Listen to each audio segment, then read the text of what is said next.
find a goal and see the game out. But in a lot of ways, what you expect, New York made it very difficult on us, and I think the ability to move the ball quickly was challenged tonight for both teams. With just the dry service, which is unfortunate just because of the temperatures, not be able to, wet the field. But it's part of it. You got to deal with the elements, and I thought the guys adjusted in a good way. Second half was better opportunities. I think better defensively with how we were looking to get pressure to the ball. But even when we got those pressing moments right, they're very difficult. And the ball's up to the front three and how they hold it and how they're able to, allow their midfielders and their wingbacks to move up and challenge us. But guys, to be able to turn it around and put together that type of performance with that energy, certainly driven by our fans, was impressive. We'll start off with questions here with Laurel. Just given how tough Red Bulls have been to beat and the challenges that you guys faced with going to Honduras and playing Wednesday, do you feel like this can be a tone setter for you guys, just getting a win like that tonight? Probably too early for that. Like I said before, after Wednesday, we're nowhere near what we're capable of, and most teams aren't. So in that process, and I'm a broken record at this time of the year, you try to get results. And that's very important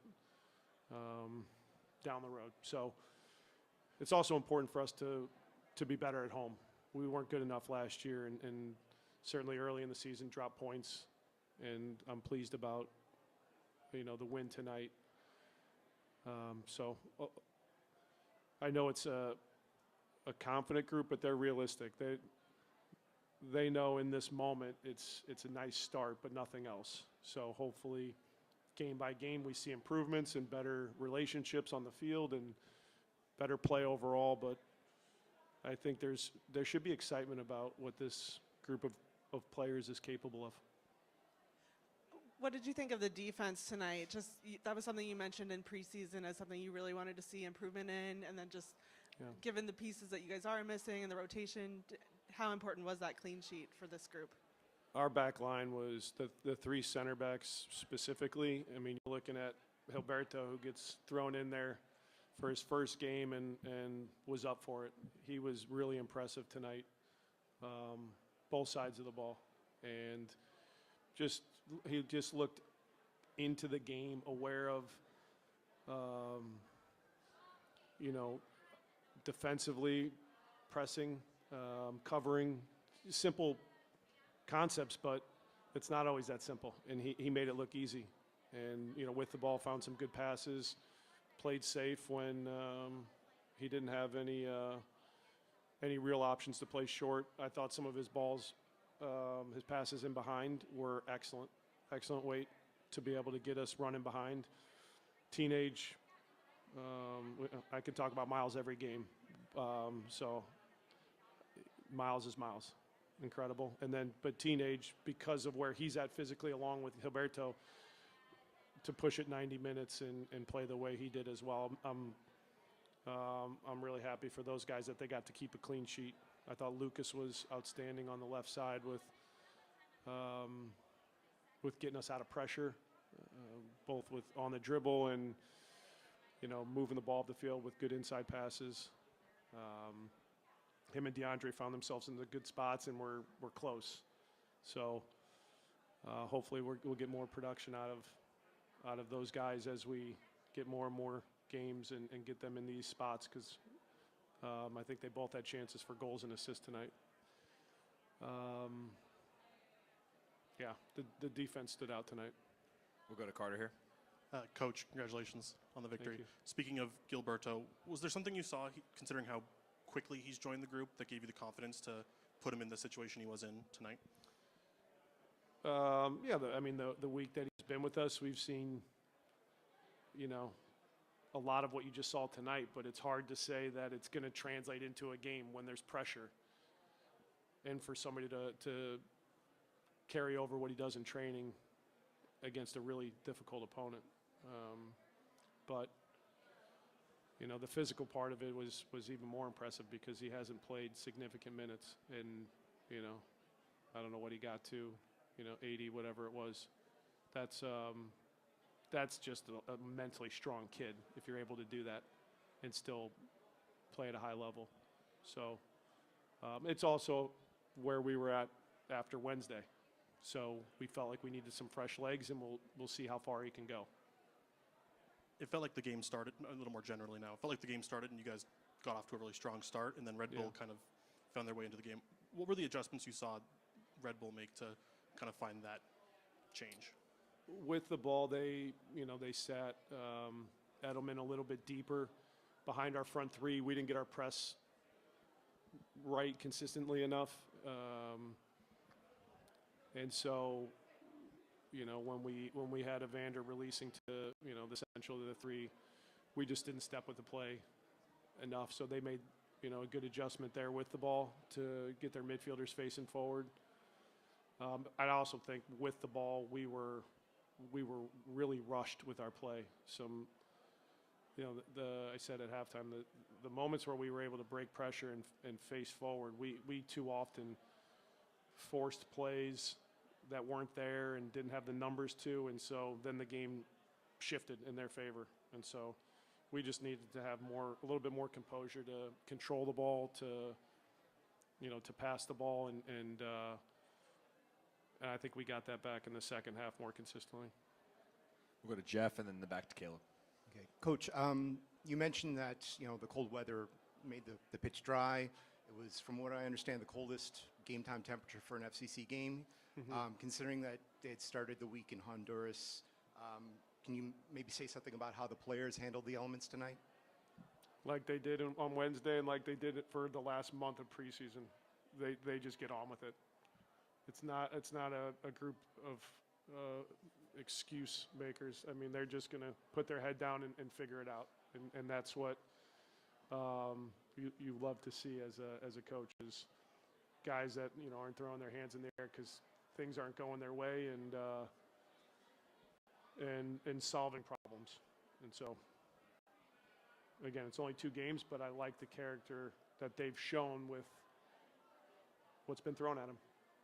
And can you also say a little bit about Kevin Denke's play tonight, getting his first goal in an MLS game, how he handled the pressure tonight? I think you see somebody that, you know, can be quiet for stretches of the game and just, you know, just needs a moment to score a goal. And I actually kind of missed the ball behind from DeAndre, and it checked up, and he does a good job to be brave and score with his head. But I think his hold-up play was better in the second half. You can see there's moments where even when he's, you know, up against, you know, a physical center back, or he's got a midfielder closing in on him, or he's getting doubled, he has great footwork to get out of that pressure. And that's the difference of a transition moment and us defending, or us, you know, moving up into the attack. So I thought he was really strong in that regard in the second half. You also see his passing. It's a simple pass to Lucas, or it looks simple, but the weight of the pass is perfect, and it puts Lucas in a good spot. So, you know, he's not trying to do too much in that moment. He makes the right pass to his teammate to set him up for a goal-scoring opportunity. So it kind of, you know, it just shows the team player that he is. But there's a lot more out there for him, and that's pretty scary, because he's got a couple goals in the last 2 games, and he's done a lot of good things, and he knows he can be better, and that's a good thing. We'll go to Caleb, Damon, and we'll wrap up with Tito. Pat, you back here, you just talked about Kevin and what makes him so effective, but to be able to see him have a moment like that in his first game here in his new stadium, how gratifying is that for you? For me, I like when we're winning and guys are playing together. I'm not always concerned about who's scoring, but when you invest heavily in a player, and when, you know, there's a lot of expectations, of course it's great to see those players step up. And, you know, we're 2 games in and two competitions, and he's got 2 goals, and could have more. So, and I don't think he's, playing these games under any extra pressure. He just plays the game the right way. He prepares himself the right way, and he's rewarded with a moment like tonight. And I think that'll happen consistently. You walked out onto the field around midfield and gave him a big hug after the game, smiled a little bit with him. Are you able to share what you said to him? Well, he was mad about the miss at the end there. So that tells you everything. He's hungry for more. That's what he said. We'll go to Damon and we'll wrap up with Tito. Hi, Coach. The team was called for the most offsides in MLS last season and had another 5 tonight with 4 in the first half. Is that something you've been addressing or plan to work on in the future? I have not. I didn't know that stat, but we talk about how we can expose space, behind, certain teams in the back line in the right moment. I'd rather see us take the risk and looking for different ways to go to goal. But if it's, like we saw on a couple occasions tonight, then it's a lot of individual, or if it's, group discussion about moving with the play to not be in an offside position when you shouldn't be. Occasionally I guess we've talked about that, but I'm not concerned about guys being in offside position. And DeAndre Yedlin had an incredible night tonight, stretching the field on both offense and defense, and that assist to Kevin. Do you think, or do you expect him to have a big year now that he's in his second year in this formation and with this team? I do. We've challenged him in different ways to, be aggressive in the attack, to find us opportunities, whether it's with the pass, whether it's like you saw tonight, a couple moments where, opponents are defending narrow and he can attack in a more narrow way to find a goal or a final pass. And so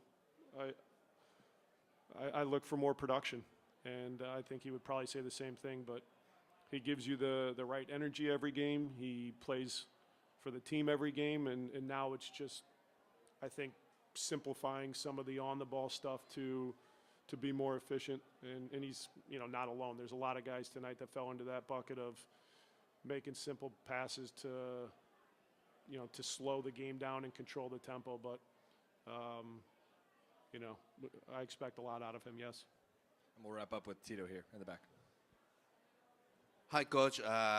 Congratulations. This Thank is Gol Cincinnati, Spanish media. El gol llegó en un balón largo, buscando, y hubo más balones largos buscando al delantero, pero vemos al arquero jugando un poquito lento. ¿No podría sorprender al rival jugando de una manera más rápida? The question was, the goal tonight you scored was a long ball over the top. Is that something that you were looking for, or was that something that maybe you noticed from the way the keeper was playing tonight?